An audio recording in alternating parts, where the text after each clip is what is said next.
दर्शकों, आपका स्वागत है हमारी विशेष प्रस्तुति में। आज हम आपके लिए लेकर आए हैं 15 अगस्त 2024 के विशेष अवसर पर परम पूज्य जिन धर्म प्रभाविका आर्का रत्न 105 श्री सृष्टि भूषण माता जी के मंगल प्रवचन। ये प्रवचन न केवल धार्मिक दृष्टिकोण से महत्वपूर्ण है, बल्कि आत्मिक शांति और प्रेरणा का भी एक अनमोल स्रोत है। आपका ध्यान इन प्रवचनों की गहराई और दिव्यता की ओर आकर्षित करना होगा, जो हमें जीवन के मार्गदर्शन और सद्गुणों की ओर प्रेरित करेंगे। हम आशा करते हैं कि ये प्रवचन आपके दिल और मस्तिष्क को नई ऊर्जा और सकारात्मकता प्रदान करें। तो चलिए बिना किसी विलंब के सुनते हैं परम पूज्य माता जी के दिव्य शब्दों को। वास्तव में हम उन नेताओं को नमस्कार करते हैं जिन्होंने पूर्ण स्वतंत्रता दिलाई है, अपनी आत्मा को स्वतंत्रता दिलाई है कर्मों की पराधीनता से। लेकिन आज वो दिन है, हम 15 अगस्त मनाते हैं कि स्वतंत्रता हुई। कहाँ स्वतंत्रता हुई? सिर्फ इतना अंतर हुआ कि गोरे अंग्रेजों की अपेक्षा सत्ता काले अंग्रेजों के हाथ में आ गए। सिर्फ इतना सा अंतर हुआ। कम से कम दूसरों के हाथ में सत्ता थी तो ये एहसास तो था कि हम बंधन में हैं। अब ये भी हम भूल गए कि हम बंधन में हैं। सोच कर देखना, कहते हैं ना हिंदू की जरूरत है न मुसलमान की जरूरत है, सच्चे राष्ट्र के लिए तो अच्छे इंसान की जरूरत है। सच्चे राष्ट्र के लिए तो अच्छे इंसान की जरूरत है, क्योंकि आपको ऐसे ही आज़ादी नहीं मिली है। ये पेड़ और परिंदे, ये शाखें भी परेशान हो जाएं, ये पेड़ ये परिंदे शाखें भी परेशान हो जाएं अगर पेड़ भी हिंदू और मुसलमान हो जाएं। अगर पेड़ भी हिंदू और मुसलमान हो जाएं, पेड़ मिलकर रह लेते हैं। हमने स्वतंत्रता पाने के लिए हिंदू मुसलमान सिख ईसाई सब एक हो गए थे, और उसके बाद स्वतंत्र भारत में रहने वाले लोग कहते धर्म निरपेक्ष राज्य होना चाहिए। हमने कहा धर्म निरपेक्ष हो जाएगा तो तुम पर अपेक्षा बचेगी क्या? धर्म निरपेक्ष नहीं, धर्म तो अपेक्षित होना चाहिए। धर्म जरूर होना चाहिए, क्योंकि धर्म निरपेक्ष नहीं संप्रदाय निरपेक्ष होना चाहिए। जब तक लोग सोचें हिंदू धर्म बचेगा, इस्लाम धर्म बचेगा, जैन धर्म बचेगा, तब तक कोई धर्म नहीं बचेगा। सिर्फ लोग आपस में लड़ेंगे, मरेंगे, ईर्ष्या करेंगे, क्योंकि कोई धर्म आपस में लड़ना नहीं सिखाता। धर्म भी यदि लड़ना सिखाएगा तो फिर अधर्म क्या सिखाएगा? आपने देखा होगा, धर्म के नाम पर लड़ते हैं, मंदिरों के नाम पर बढ़ते हैं, शराब खाने में सब एक साथ पहुंच जाते हैं। बोतलें फर्क नहीं करती हैं, थालियां फर्क कर देती हैं। सच पूछो, थालियां भी फर्क नहीं करती हैं, हम और आप फर्क कर देते हैं। क्योंकि कहते हैं बुझा था जिस आंगन का चिराग, उस घर में माताएं रात भर रोई होंगी, और खोया है जिन माताओं ने अपने लालों को, वो माताएं कैसे सोई होंगी? वो माताएं कैसे सोई होंगी? आज़ादी मात्र झंडा हिलाने से नहीं मिलती है, और मुट्ठी भर फूल फेंकने से नहीं मिलती है, सलूट करने से नहीं मिली थी, और परेड करने से भी नहीं मिली थी। जिन्होंने कहते हैं कि वास्तव में कई के सिंदूर उजड़े होंगे, मांगे सुनी हो गई होंगी, बिंदिया मिट गई होगी, कंगन टूट गए होंगे, और बाप का साया सिर से उठ गया था, बहनों की राखियां सुनी हो गई थी, और माताओं की गोद सुनी हो गई थी। तब जाकर हमें आज़ादी मिली थी। पहले का नेता कहता था कि तुम हमें खून दो, हम तुम्हें आज़ादी देंगे। आज का नेता कहता है तुम हमें वोट दो, हम तुम्हें परेशानी देंगे। ध्यान रखना, 100 में से 80 बेईमान, फिर भी मेरा देश महान। वो सर फिरे लोग हैं जो अपने देश को जहाँ कहते हैं, हम भारत वाले तो अपने देश को भी माँ कहते हैं। हम भारत वाले तो अपने देश को भी माँ कहते हैं। क्या इसे स्वतंत्रता कहते हो? तुम्हारी पहली श्वास से आखिरी श्वास तक विदेशों को समर्थन दे रहे हो। वो विदेशी तो लूट कर गए थे, तुम अपने आप लुट रहे हो, ये बड़ी आश्चर्य की बात है। कहते हैं कुछ ना कुछ रोशनी का इंतजाम होना चाहिए, कुछ ना कुछ तो घर में रोशनी का इंतजाम होना चाहिए, और बंद कमरे में भी एक रोशनदान होना चाहिए। कुछ ना कुछ तो रोशनी का इंतजाम होना चाहिए, और बंद कमरे में भी एक रोशनदान होना चाहिए। जो अनपढ़ हैं, गंवार हैं, वो हैवान है तो चलो चलता है, लेकिन पढ़े लिखों को तो कम से कम इंसान होना चाहिए। पढ़े लिखों को तो कम से कम इंसान होना चाहिए। आज सोच कर देखो क्या स्वतंत्रता है, क्या हमने भारत की गरिमा बनाई है। एक कंपनी आई थी, 1000 साल हम गुलाम रहे, अब कितनी कंपनियां आ गई। रोज ऐड देखो, विदेश की ये कंपनी भारत में आ रही। अरे एक कंपनी को लाकर हम इतने पछताए और इतने लोगों को गंवाया है। हमने लाखों लोगों को गंवाया है, और ऐसे ही नहीं गंवाया कि एक बंदूक मारी और मर गए। उन लोगों को कितनी यातनाएं, नार की यातनाएं दी गई। कहते हैं कि जब भगत सिंह को, आप सबको पता है, समय से पहले फांसी दे दी गई, और उन्होंने भी कहा था कि सफाई वाली से कि मैं माँ तेरे हाथ का ग्रास खाना चाहता हूँ। सोचना, उस माँ ने उस दिन कहा था कि मुझे लगा सफाई कर्मचारी थी, लेकिन उसने कहा जब उसने मुझे माँ कहकर बुलाया था और मैंने उसे ग्रास खिलाया था, तो मुझे लगा था वो कृष्ण कन्हैया और मैं यशोदा हूँ। आज हमारे भूख से बच्चे तड़प कर मर जाएं, हम कहते हैं हम किस किस की जिम्मेदारी लेंगे। अरे उन्होंने, उन देश के नेताओं ने तुम्हें आज़ादी दिलाने के लिए गोलियां सीने पर खाई थी, और तुम उनके नाम से एक जरा सा समर्पण नहीं कर रहे। इसको आज़ाद कहते हैं, इसे स्वतंत्र भारत कहते हैं, इसे गांधी जी का सपना कहते हैं। गांधी जी जेल में थे, और कहते हैं उनके लिए वल्लभ भाई पटेल कुछ खजूर फुला कर देते थे, लेकिन एक दिन कुछ खजूर ज़्यादा थे, तो उन्होंने कहा जरा देखना कितने गिनो, तो 15 थे। गांधी जी ने कहा 15 क्यों हैं? तो कहने लगे क्या फ़र्क पड़ता है 10 और 15 में? तो उन्होंने कहा कल से 5 ही लूँगा, आज भी 5 ही लूँगा, और कल से 5 ही फुलाना। जब 10 और 15 में अंतर नहीं पड़ता, तो 5 और 10 में भी क्या अंतर पड़ता है? सोच कर देखना, ये अपरिग्रह की बात थी। एक टाइम खाना खाया और एक आधी धोती पहनी कि जब तक हमारे पूरे भारत पर वस्त्र नहीं हो जाएंगे और पेट भर रोटी नहीं मिलेगी, तब तक हम रोटी नहीं खाएंगे।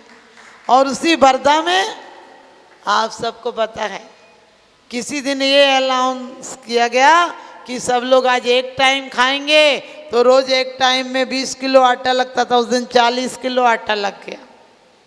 आप समझ गए, एक टाइम में भी इतना ठूस ठूस के खा लिया कि दुगना आटा लग गया। इसे हमारे आज़ादी का समर्पण कहते हैं, इसे हम देशभक्ति कहते हैं क्या? सोच कर देखना, अंग्रेज थे तो थे, वो तो मर गए, ये दुख धर गए। वो तो मर गए, ये दुख धर गए। अंग्रेज चले गए। मैकॉले ने कहा था कि मैं जाऊंगा, लेकिन कुछ यहाँ ऐसा जहर घोल कर जाऊंगा कि दिल से ये अंग्रेज रहेंगे, देह से हिंदुस्तानी रहेंगे। वही हो गया। कॉन्वेंट क्या था? कलकत्ता में कॉन्वेंट सबसे पहले खुला, 5 बच्चे भी नहीं मिले थे। अमेरिका में एक गोदाम में खोला था सड़क पर, और कॉन्वेंट क्या गए? जो लावारिस बच्चे थे, जिन्हें माँ बाप नहीं रखना चाहते थे, उन बच्चों के पढ़ाने की संस्था कॉन्वेंट थी। आजकल क्या अहंकार से बोलते हो हमारे बच्चे कॉन्वेंट में पढ़ते हैं। विचार करो, आखिरी में आप लोगों ने पढ़ा होगा, इतिहास पढ़ा होगा कि उस समय उन्हें अंग्रेजों को ये रूल्स बनाना पड़ा था कि जिनके बच्चे कॉन्वेंट में पढ़ेंगे उन्हें नौकरियों में रखा जाएगा, उन्हें नौकरी दी जाएंगी, क्योंकि दिमाग तो बच्चों का बदलना था।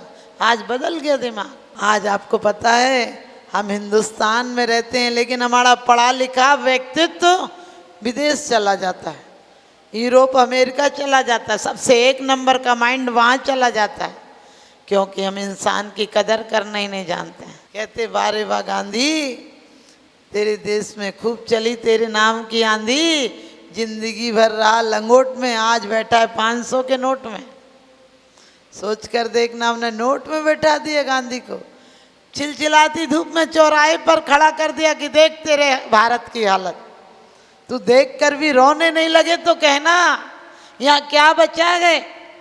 आप सोचो, चाहे पेप्सी हो, चाहे कॉलगेट हो, चाहे बाटा हो, ये सब कौन सी कंपनियां 20 लाख लेकर आई थी, आज 1 साल का टर्नओवर इनका कितना है पता है? 19 लाख करोड़ तक है। ये हमारे भारत का पैसा है। तुम सुबह से कॉलगेट लेकर मलते, अरे हड्डियों का चूरा मुंह पर मलकर मंदिर आते हो, क्योंकि विदेश का इतना प्रचार है, इतना प्रचार है, इतना सुबह से लेकर नहाते हो तो विदेशी साबुन, मंजन करते हो विदेशी, कपड़े पहनते हो वो विदेशी, तुम्हारे यहाँ स्टैंडर्ड है वो विदेशी। तुमने अपने घर के तखत और दीवान खो दिए। अब कुर्सी आ गई, समझ गए? कुर्सी में एक ही समा सकता है। कुर्सी जला दो तब भी वो जल के ही मरेगा, नेता जीते जी नहीं लौटेगा। अरे एक वो जमाना था जब लोग दिल्ली से काशी या संवेद शिखर जाते थे, अब तो संवेद शिखर से भी दिल्ली आते हैं, और दिल्ली आकर भी वापस लौट कर नहीं जाते हैं, राजघाट ही जाते हैं। समझ गए? राजघाट जाते हैं, वहाँ श्रद्धांजलि सभा मनाते हैं। एक बार सर्कस से 2 शेर भाग गए।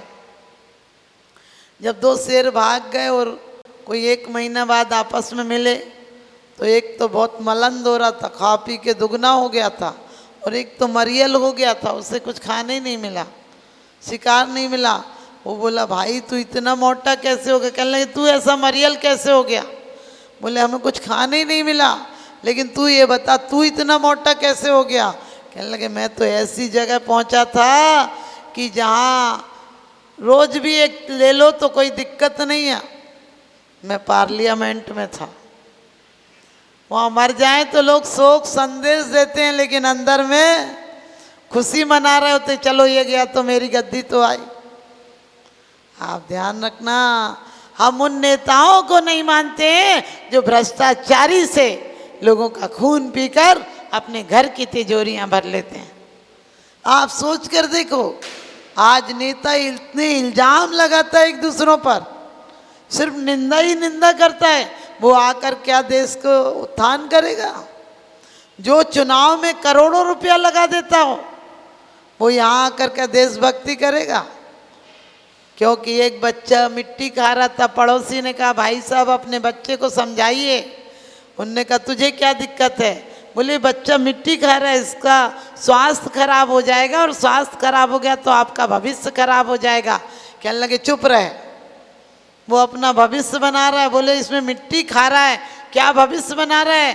बोले मैं पढ़ाऊँगा, लिखाऊँगा, इंजीनियर बनाऊँगा, फिर देखना ये डंबल खाएगा, कंक्रीट खाएगा, रेत खाएगा, सड़कें बनाएगा और पैसा हजम कर जाएगा, इसे कुछ बाल वाका नहीं हो पाएगा।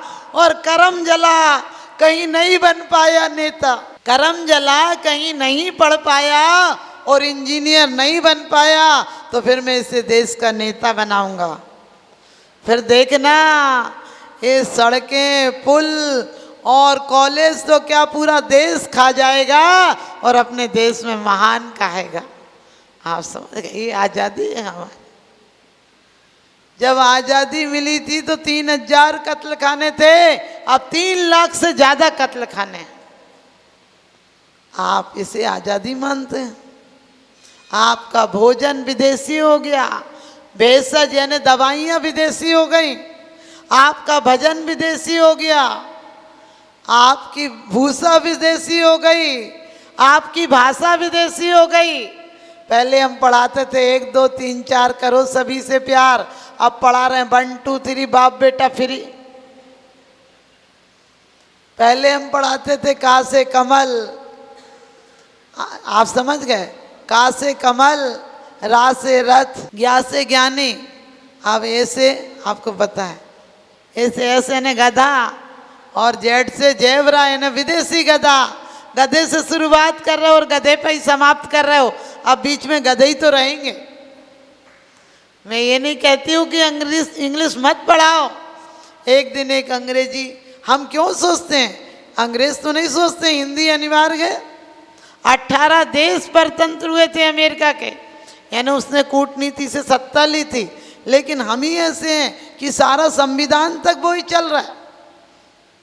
आप सबको पता है, नाम दे दिया इंडिया एक्ट, ये जितने उसके प्रशासन थे बोले जल्दी जल्दी में नहीं बन पाया संविधान, इसलिए कुछ अमेरिका से, कुछ यूरोप से, कुछ कनाडा से सब लेके यहाँ खिचड़ी बना दी। अरे जो संविधान हमारे लिए इसलिए कि वो गुलामी के लिए बनाया गया था, उसी संविधान में थोड़ा तोड़ मोड़ के संविधान बन गया, और हम कहते हैं हमारा देश महान हो गया। बरसों तक केस चलते रहते हैं, आदमी मर जाता है, इंसाफ नहीं मिल पाता है। इसे स्वतंत्र भारत कहोगे? ध्यान रखना, हमेशा एक बार एक औरत को पति की कहीं जाती थी तो अंग्रेजी नहीं बोल पाती थी, उसके पति ने उसे पढ़ने को मास्टर लगाया, अंग्रेजी पढ़ने को। अब वो गांव की औरत थी, अन्नू मन्नू बन्नू तो समझती थी, बाकी उसे समझ में नहीं आता था। तो बोले ए से अन्नू की बहू, बी से बन्नू की बहू, सी से सन्नू की बहू, ऐसे सिखा रहा था मास्टर। एक दिन उसे पूरा जेड तक सिखा दिया, फिर डब्लू लिखा। तो पूछा कि ये कौन है, ये क्या लिखा है? बोले लग तो रही मन्नू की बहू, लेकिन ना जाने क्यों उल्टी बैठी है। आप समझ गए, हमने यही सीखा है। अरे अंग्रेजी इतनी फकीर भाषा है कि उसमें मुश्किल से 18,000 शब्द होंगे। हमारे यहाँ संस्कृत हिंदी में 18 लाख शब्द हैं। हम उसके पीछे पड़े हैं। कोई अंग्रेजी में बोल दे तो समझते बड़ा बहुत विशेष आदमी है। ध्यान रखना, आप लोग कुछ भी बोल देते हैं। एक आदमी को बोला यस नो और बोलना थैंक यू, तो उसे 3 शब्द रटा दिए। अब किसी ने पूछा तुमने चोरी की, बोले यस। अब उसे तो यही पहले पता था यस नो और थैंक यू। तो उसने कहा यस करिए, बोले हाँ। बोले दे दे माल, बोले नो। उसने पीट दिया, बोले थैंक यू।